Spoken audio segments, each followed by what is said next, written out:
Yo, what's up guys? It's Draco Jake. GTA, a game franchise that nearly everyone has played. Everybody loves it. Just had some remasters made. Unfortunately for us, Rockstar decided that, it didn't need to be good to release, but, it's par for the course nowadays. Most people are rightly tearing these games apart, but it seems like all the people shitting on this game were simply overreacting and complaining for no reason, because DreamcastGuy has a different opinion from everybody. The dude who was clowned on for things like saying he had insider information about the PS5, information which actually was either already available to the public or which directly contradicted what was available to the public. And then the whole incident with him calling Austin Evans an Xbox fanboy, despite him really just being a tech review channel who did more things with like phones and computers more than consoles. So with his track record of critical thinking, it's pretty obvious that he's going to have a very grounded and reasonable opinion on this game, right?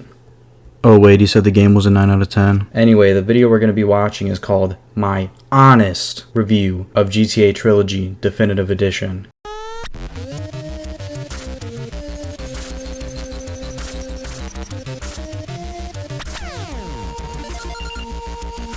There's just something very comforting of sitting down, clicking on a video, and seeing this intro. You just know you're about to experience some great content. This is seriously a collection of games I've wanted to exist in a modern format for almost 20 years, and I am completely losing my mind. I am so freaking happy that it's at last arrived. Maybe the fact that he's been waiting so long for these remakes, he's willing to just take anything Rockstar gives him. Anything that Rockstar shits out, he will take it and think that it's good. When I first booted up San Andreas on the Xbox and saw what the character models look like, I knew something was immediately wrong. And this is coming from a dude who missed out on all the older games because I was just too young to play them. Like, my first GTA was GTA 4. I always wanted to go back and play these games, but I thought the perfect time would be to do it now with like the remasters, but Rockstar went and messed that up somehow. It's time to talk about classic Grand Theft Auto.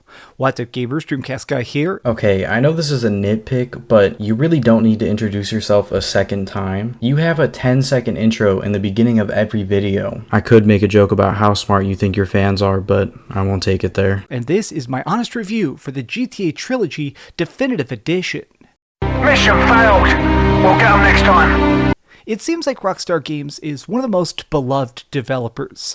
Yup, and it seems like they are doing everything in their power to make everybody hate them. First they keep GTA 5 Online on life support, and then they give one of their most important releases in a couple years to some indie studio, and then let them release it in such a terrible state. It just really does seem like they're trying to lose all the goodwill they've built up over their very long history. The stuff they craft, whether it be set in the Wild West or modern times, they're just such lived-in worlds, and their maps are so massive, you can easily spend sometimes thousands of hours exploring the cities they create and still not see all of it.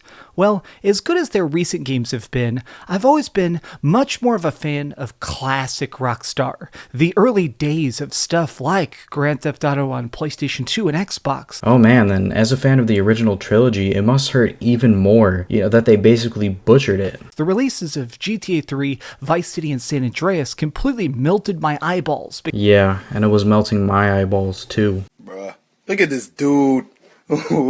Wait till you see the. No, no, no, no.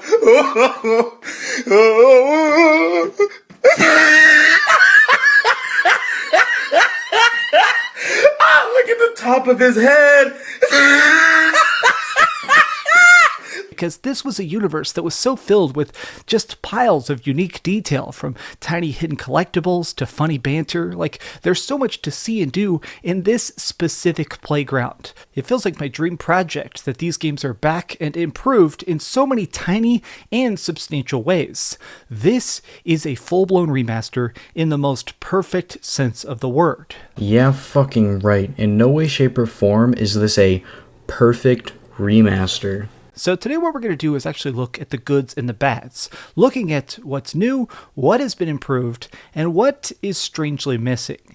Now let's start off by talking a lot about the gameplay before we dig into the graphics and the missing soundtrack. Now first things first, you're going to see a little bit of like side-by-side comparisons here and there because I'm one of the few people who actually owns the original versions of all of these games, and I've played them recently. The fact that he's doing a side-by-side comparison of these games on his own and then coming to the conclusion that this is a good remaster is beyond me. There are some aspects of this game that, when compared to the original, the remaster just looks fucking terrible. The old school versions of Grand Theft Auto were certainly charming in their own way, but the updates they've done to this were very necessary. So when these games came out back in the day, they were very much not intended to be third-person shooters. You know, they were meant to be just big, gigantic sandboxes that you would run around and make your own adventure in. Well, this time around, they've managed to fix everything about how you aim your guns, which holy heck is this a much better experience. Now, there's two different parts of this. Aiming is now still based on the lock-on system. Whenever targets were walking up or dangerous, by holding down the trigger, you would automatically aim on the nearest targets. And this worked decently for back in the early 2000s, but it is such a clunky mechanic by current day standards. The way it works now is that whenever you hold the aim button, you'll actually target somebody, but then you have this free aim reticle, so you can actually aim at specific body parts if you want to try and shoot them in the knee, the head, the arm, shoot a gun out of their hand, stuff like that. Picking out specific locations to shoot now and seeing the different ways they react is now a much simpler experience. Some of the missions in this game really require some precision, sharp shooting, so it's nice that you can actually aim and take people down in the proper order and as soon as you want. This is a very, very nice liquid experience, especially because the other aspect of this is they brought in the weapon wheel system from Grand Theft Auto 5. So just by holding the weapon select button, you can instantly switch from a sniper rifle to a baseball bat or right to a rocket launcher if a helicopter shows up and is trying to stop you from your crazy rampage. These updates to the gameplay may sound like very small and insignificant, but when you're there actually in the heated action, it feels literally 50 times better to actually get in the crazy fights. Now let me talk about the controls to the driving itself. Whenever you're cruising around in the neon streets of Vice City or going up into the hills of San Andreas, it's here that you begin to appreciate the fact that steering, aiming, the gas pedals, braking, and reversing all work a lot better than they did in the original versions. The biggest difference is that now it's much more incremental controls. In the original version, just by holding X, you would go forward and square was back up. And you know what? Having full-blown gas or full-blown brake became incredibly aggravating when you were actually trying to do the precision drifting or e-braking or trying to do any of the street races and stuff. Everything works better, but also during this, I got a chance to appreciate just how fluid stuff is. Maybe compared to the OG trilogy, the controls are better, but I really don't think they're all that fluid. The aiming and driving still feel really weird when compared to modern games, but I gave them a pass because I thought they just wanted to keep it, I guess, more true to the older games rather than completely remaking the controls. But I don't know, maybe I was wrong. Maybe this was their sad attempt at making 2021 controls. Chasing down someone on the streets to run them over to get a couple extra bucks, or sometimes just doing some taxi missions and stuff to earn some extra money on the side. All of this works so much better because now the controls feel like something that's actually developed for 2021. Yeah, no, these controls still feel like they are almost 20 years old. They still feel really janky by today's standards. It kind of drove me nuts. As somebody that even does love the early days of PlayStation 2 and Xbox, it definitely kind of just infuriated me at times to drive past a target in the original controls because stuff was so ridiculously finicky. Everything is much more balanced for precision. The aiming and the controls of cars are just so much smoother from the top to the bottom. But let me talk a bit about the graphics. I think this is probably one of the aspects people are the most curious about. Yeah, I wouldn't say curious anymore. People know what this game looked like now, and it's one of the main issues that people have with the game. Character models look terrible, and in some cases, they barely look like the original model and are like unrecognizable. Though I will give it to you, I do think the lighting looks much better though, but you know, I've also seen things like damage on cars and things of that nature that don't look nearly as detailed as they did before. So I decided to get this game twice. I bought it on the PlayStation 5 myself, and Rockstar Games was nice enough to give me a copy of the game on Xbox Series X. The fact that he got a free copy and then played it and decided that it was a good idea to go and buy another version of it is just a major L for him. Now, when you're playing this game on next-gen systems, or I guess I should say current-gen systems, the graphics are very apparently better. This is definitely running at 4K. It is definitely a very solid frame rate. Yeah, on the PS5 and Series X maybe, but the other versions not so much. But more than that, it seems like everything actually fixes the biggest issue of the original versions, which was the pop-in.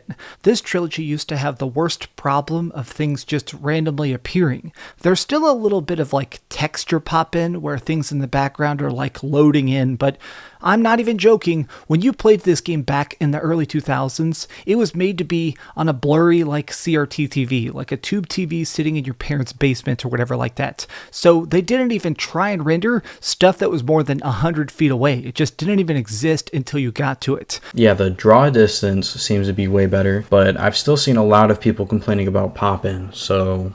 Like, this is gameplay right here of the original versions of these games, and as much as I like it, it obviously has some crazy technical drawbacks. Now, it renders everything, off in the distance, up close, the cars you're stealing, the reflections on the surface. The updated visuals are really nice, and they're really smooth. The updated draw distance definitely works better overall, but more than that, just the individual textures of the characters, the people talking, and also just looking at the cars themselves, everything looks so improved, it's nuts to me. Like, I'm glad that they've managed to make this game look modern, or at least closer to a modern day experience. At times, the animations, and I do consider this to be a flaw, are still very outdated. Yeah, and they look even worse now because of the low quality character models. Punching people, kicking people, watching everyone run away from you. Most of this stuff is still pulled directly from the original code, so it looks a little bit strange at times, especially our main character,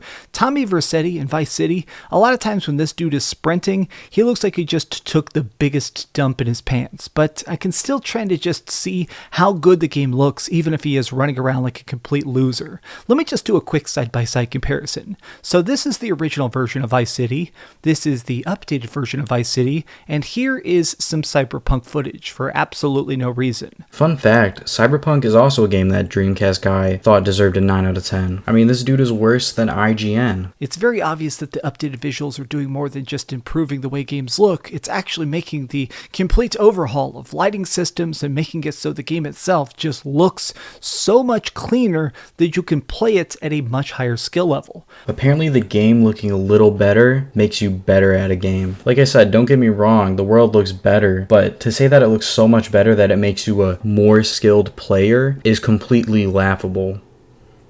All right, so let me talk about some of the quality of life changes they've made and the biggest drawback of this. A lot of the very painful load screens have been removed because this is a much more modernized version, but more than that, I love small stuff like the fact that whenever you fail a mission now, you can actually jump straight back into it. In the original version, it would drive me nuts, but whenever you died, like trying to finish off a mission, you had to leave the hospital, get into a cab, and go back to the mission maker. Now whenever you screw things up, it just instantly asks you, would you like to try again? And you can say yes or no. If you say yes, it starts the mission again. When you select yes, it just goes right back into the quest itself. But if you say no, you still go to the hospital in the typical fashion. It makes this a much more efficient way to play the game and takes out some of that tedious, stupid filler that felt like it just existed because they were trying to just do things in a way that had never been done before. Now, the last major gripe I have is the fact that there is missing songs from the soundtrack. Now, it's funny to me that he basically completely ignores the really big issues and focuses on the fact that some songs are missing. Basically, the way this works is that when you're releasing a game a second time, whether it be a remake or a remaster in this case, you have to talk to everybody who made those songs and pay them a second time, because technically this is a separate product.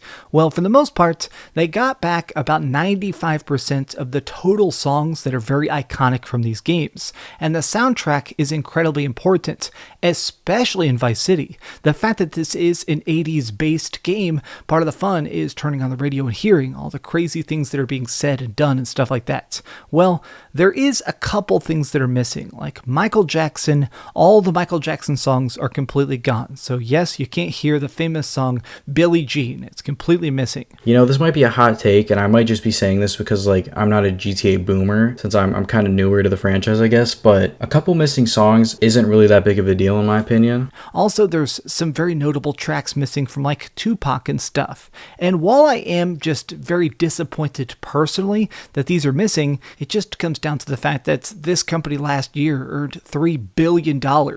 Why were you not able to pay the licensing fee for these songs to come back? It feels weird that, like, you guys aren't broke. Why won't you pay the $10 million or whatever it takes to get these songs to return? You know, did you ever stop to think that maybe these companies and organizations were asking for a crazy amount of money to put their songs back in the game, and Rockstar decided that as long as the majority of the music is there, you know, just a few songs missing is okay. The same thing happened with the Tony Hawk Pro Skater 1 and 2 remakes, and those games are fine. I mean, maybe I'm being a bit nitpicky, but it feels weird that these songs are missing just for the sake of being missing. Like, what person over at Rockstar HQ is being so incredibly cheap? A majority of my time spent with these games has been incredibly positive and fun, but there is this strange glitch that popped up 2 or 3 times in each of these games, which is strange because this doesn't mean that it's one broken spot in each of them. This is an error that seems to exist across the entire Definitive Edition trilogy, which I call the wall bang. Now, what this essentially is sometimes you'll get a wall that has no texture that lets you walk right through it, or you have a wall that is invisible. Dude, it's like they barely even playtested the fucking game. Because I've been hearing that this is actually a big issue. How did this just slip past them when it is in the middle of the map and not in some random alley that only like 2% of players are actually going to go to and be able to interact with? Like in this case, I discovered this basically like 3-foot high ledge that just is completely see-through. You can crash your car into it, you can jump onto it, it's just something that's here in the middle of the path and yet doesn't exist. I also encountered this while just doing some flying missions where suddenly it's put up some sort of invisible wall on these stairs which couldn't and shouldn't exist. I'm not sure why this happens, but the 3 times I encountered it, by reloading a checkpoint, everything instantly worked better. So, okay, that's just strange, but there it is.